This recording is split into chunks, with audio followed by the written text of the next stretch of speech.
Hello dear students, कैसे हैं आप लोग। उम्मीद करते हैं अच्छे होंगे। स्वागत है आपका आपके YouTube channel target with Ramakant में। डियर स्टूडेंट्स, आज हम आप लोगों को एक बहुत ही सॉलिड ट्रिक सिखाने वाले हैं to find the magnetic moment. Okay, किसी भी कंपाउंड में मैग्नेटिक मोमेंट आप कैसे निकाल सकते हैं, उसके लिए एक्सीलेंट ट्रिक हम लोग क्या करने जा रहे हैं, डिस्कस करने चल रहे हैं। वीडियो पूरा देखिएगा। इसके बाद आज के बाद से आप कभी भी किसी भी एलिमेंट में या कंपाउंड में मैग्नेटिक मोमेंट निकालने में गलती नहीं करेंगे और विद इन फ्यू सेकंड आप आसानी से क्या कर पाएंगे, निकाल पाएंगे। तो 5 मिनट की वीडियो रुक करके अच्छे से देखिए और इसको प्रॉपर नोट्स बना लीजिएगा, मज़ा बहुत आएगा। ओके, चलिए तो क्या है ये सुपर ट्रिक, पहले उसको देखते हैं। तो देखिए इधर मैग्नेटिक मोमेंट को रिप्रेजेंट किया जाता है किससे, म्यू से किया, किससे किया जाता है, म्यू से किया जाता है। और इसका जो फार्मूला होता है वो क्या होता है, फार्मूला होता है इसका √n ब्रैकेट में n+2 ब्रैकेट बंद, ओके, और बी एम होता है। अच्छा, ये बी एम क्या है, बी एम इसका यूनिट है, ठीक है, बोर मोमेंटम होता है। क्या होता है, बोर मोमेंटम। अब एन की वैल्यू क्या है, एन क्या है यहाँ, तो एन के बारे में बता दूं मैं, नंबर ऑफ अनपेयर्ड इलेक्ट्रॉन होता है। एन क्या है, नंबर ऑफ अनपेयर्ड इलेक्ट्रॉन होता है। ओके, चलिए चेक करते हैं। देखिए नंबर ऑफ अनपेयर्ड इलेक्ट्रॉन मतलब समझ में आ रहा है आपको। Number of unpaired electron in the sense कि जो ऑर्बिटल्स होते हैं, ऑर्बिटल्स में जब इलेक्ट्रॉन फिल किए जाते हैं, तो मान लीजिए ये आपका क्या दिया, 5 ऑर्बिटल दिया हुआ, इसमें आपने इलेक्ट्रॉन फिल किया। ओके, तो यह क्या है, ये आपके इलेक्ट्रॉन। ओके, तो इलेक्ट्रॉन अभी देखिएगा, यह सारे के सारे इलेक्ट्रॉन कैसे हैं, अनपेयर्ड है। अनपेयर्ड मतलब होता है कि एक ऑर्बिटल में मैक्सिमम कितने इलेक्ट्रॉन हो सकते हैं, 2 इलेक्ट्रॉन हो सकते हैं। कितने इलेक्ट्रॉन हो सकते हैं, 2। तो इसको आप बोलोगे पेयर्ड इलेक्ट्रॉन। क्या बोलोगे, पेयर्ड इलेक्ट्रॉन बोलोगे। लेकिन अब अगर बात करते हैं तो यहाँ पर नंबर ऑफ अनपेयर्ड इलेक्ट्रॉन क्या हो जाएगा, 0 हो जाएगा। लेकिन यहाँ पर नंबर ऑफ अनपेयर्ड इलेक्ट्रॉन क्या हो जाएगा, 1 2 3 4 5 हो जाएगा। तो यहाँ पर एन की जो वैल्यू होगी वो क्या हो जाएगी, यहाँ पर जो एन की वैल्यू है वो हो जाएगी, एन की वैल्यू हो जाएगी 5।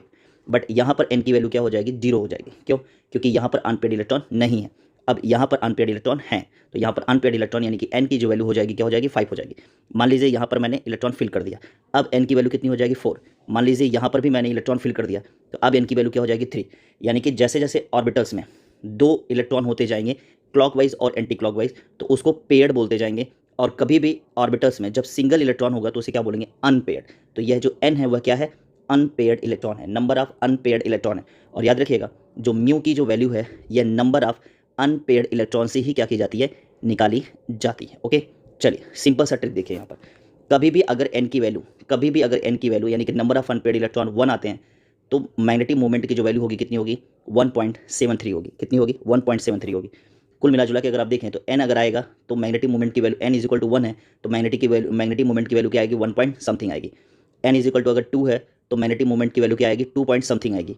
एन अगर इज इक्वल टू 3 है तो मैग्नेटिक मोमेंट की वैल्यू 3 पॉइंट समथिंग आएगी। और एन इज इक्वल टू 4 है तो मैग्नेटिक मोमेंट की वैल्यू 4 पॉइंट समथिंग आएगी। और एन इज इक्वल टू 5 है तो मैग्नेटिक मोमेंट की वैल्यू 5 पॉइंट समथिंग आएगी। ओके, तो बस आपको ये डेसिमल के पहले वाला नंबर याद करके रखना, किसी भी एलिमेंट का मैग्नेटिक मोमेंट आसानी से क्या कर पाओगे, फाइंड कर पाओगे। चलिए आइए मैं क्वेश्चंस आपको कराता हूँ।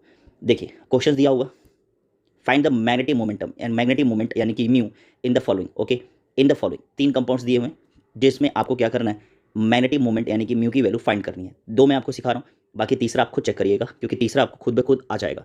देखिए हमें इसकी क्या, इसमें क्या निकालना है, जो सेंट्रल एटम है दैट इज एफ ई, उसका क्या निकालना है, मैग्नेटिक मोमेंट यानी कि म्यू निकालना है। तो उसके लिए सबसे पहले आपको क्या करना पड़ेगा, एफ ई का ऑक्सीडेशन नंबर चेक करना पड़ेगा। तो एफ ई का ऑक्सीडेशन नंबर अगर आपको निकालने नहीं आता है तो इसके लिए मैंने वीडियोस बना रखी हैं, जाकर के प्लेलिस्ट में आप देख सकते हैं, आसान सा होता है। फिलहाल नहीं आता है तो मैं आपको बता देता हूँ।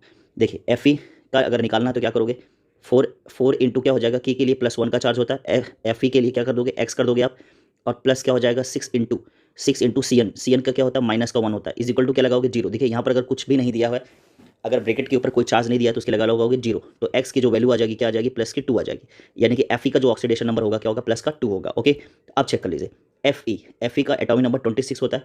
जब आप इसका इलेक्ट्रॉनिक कन्फिग्रेशन करोगे तो क्या होगा, आर्गन 18 3 8 3d6 और 4s2 हो जाएगा। ओके, अब आपको पता है निकालना किसका है, Fe+2। Fe+2 में क्या होगा, 2 इलेक्ट्रॉन यहाँ से क्या कर जाएगा, निकल जाएगा। तो अब नया इलेक्ट्रॉनिक कॉन्फिगरेशन क्या बनेगा, आर्गन 3d6 और 4s पे 0 हो जाएगा। ओके, तो अब आप यहाँ से चेक करिए, इसके लिए क्या करोगे, ऑर्बिटल्स बना लोगे आप। जब ऑर्बिटल्स बनाओगे तो डी के लिए 5 ऑर्बिटल्स बनते हैं, आपको ये पता होगा।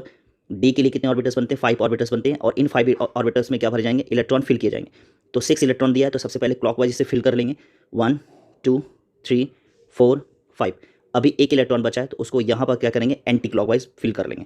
तो देखिए यहाँ पर नंबर ऑफ अनपेयर्ड इलेक्ट्रॉन कितने हो गए, 1 2 3 एंड 4। तो एन की जो वैल्यू क्या है, एन की जो वैल्यू आगे क्या आ गई, 4 आ गई। एन की वैल्यू क्या आ गई, 4 आ गई।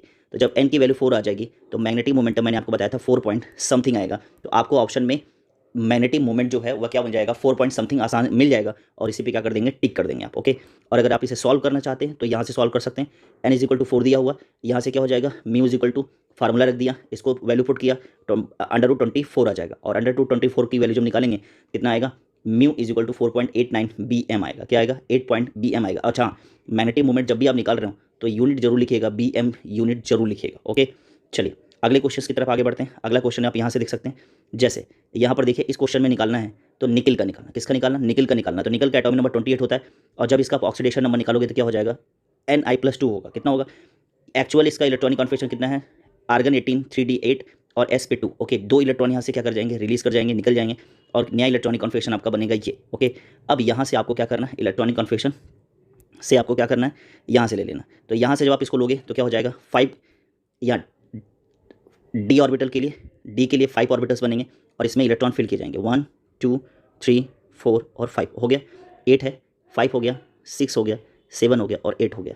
ऑर्बिटल एन की वैल्यू कितनी हो गई, 2। नंबर ऑफ अनपेड इलेक्ट्रॉन कितने हो गए, 2। अच्छा, नंबर ऑफ अनपेड इलेक्ट्रॉन 2 हो गए, तो अब क्या हो जाएगा, magnetic n is equal to 2 हो गया, तो मैग्नेटिक मोमेंटम की जो मैग्नेटिक मोमेंट की जो वैल्यू होगी क्या हो जाएगा, 2 पॉइंट समथिंग हो जाएगी। फर्स्ट इस पर आप क्या कर दीजिएगा, टिक कर दीजिएगा। ओके, ये आपका क्या हो जाएगा, सही हो जाएगा। अच्छा, याद रखिएगा यह जो कंपाउंड है यह पैरामैग्नेटिक है कि डायमैग्नेटिक है। जब भी n is equal to value आएगी तो हमेशा क्या होगा, पैरामैग्नेटिक होगा। कैसा होगा, पैरामैग्नेटिक होगा, क्योंकि यहाँ पर नंबर ऑफ अनपेड इलेक्ट्रॉन 2 हैं, और जब भी अनपेड इलेक्ट्रॉन होते हैं तो कोई भी कंपाउंड कैसा होता है, पैरामैग्नेटिक होता है। ओके, अच्छा, पैरामैग्नेटिक और डायमैग्नेटिक अगर आपको नहीं आता तो इसके लिए मैंने एक बहुत ही शॉर्ट ट्रिक में वीडियो बना रखी है, आप वहाँ से जा सकते हो। डिस्क्रिप्शन में मैं आप उसको उसकी लिंक दे दूंगा। आप देखिएगा कितने विद इन फ्यू सेकेंड में क्या कर सकते हैं, किसी भी कंपाउंड को बता सकते हैं कि यह जो कंपाउंड है पैरामैग्नेटिक है या डायमैग्नेटिक है। तो आप आसानी से सीख सकते हैं। तो उम्मीद करते हैं आपको ये वाली बात भी समझ में आ गई होगी। अब आप यहाँ से अगर रूल से निकालना चाहते हैं तो आप यहाँ से निकाल सकते हैं। तो 2.82 BM इसकी क्या आ जाएगी, वैल्यू आ जाएगी। तो उम्मीद करते हैं आपको मैग्नेटिक मूवमेंट जो है अब निकालने में कोई दिक्कत नहीं होगी। तो ये जो क्वेश्चन है आप इसे खुद ब खुद क्या करिएगा, ट्राई करिएगा, इसे ट्राई करिएगा और मैग्नेटिक मूवमेंट आसानी से निकालिएगा। देखिए ये वाला चार्ट अगर आपको याद रहेगा, अगर ये चार्ट आपको याद रहेगा तो आसानी से आप मैग्नेटिक मूवमेंट क्या कर पाएंगे, निकाल पाएंगे। ओके, वीडियो कैसी लगी, उम्मीद करते हैं आपको अच्छी लगी होगी, और अच्छी लगी है तो अब तक अगर आपने लाइक नहीं किया तो प्लीज़ लाइक कर दीजिए, सब्सक्राइब नहीं किया तो सब्सक्राइब करिए। क्यों, क्योंकि आने वाले दिनों में इसी तरह से मैं छोटे छोटे शॉर्ट ट्रिक के माध्यम से आपको बहुत सारी चीज़ें क्या करने वाला हूँ, सिखाने वाला हूँ, जिससे डे बाय डे अपने नंबर को आप क्या कर सकते हैं, इंक्रीज़ कर सकते हैं, अपने मेंटल लेवल को इंक्रीज़ कर सकते हैं पर्टिकुलर टॉपिक में। ओके, चलिए, थैंक यू सो मच। तब तक के लिए पढ़ते रहिए, बढ़ते रहिए।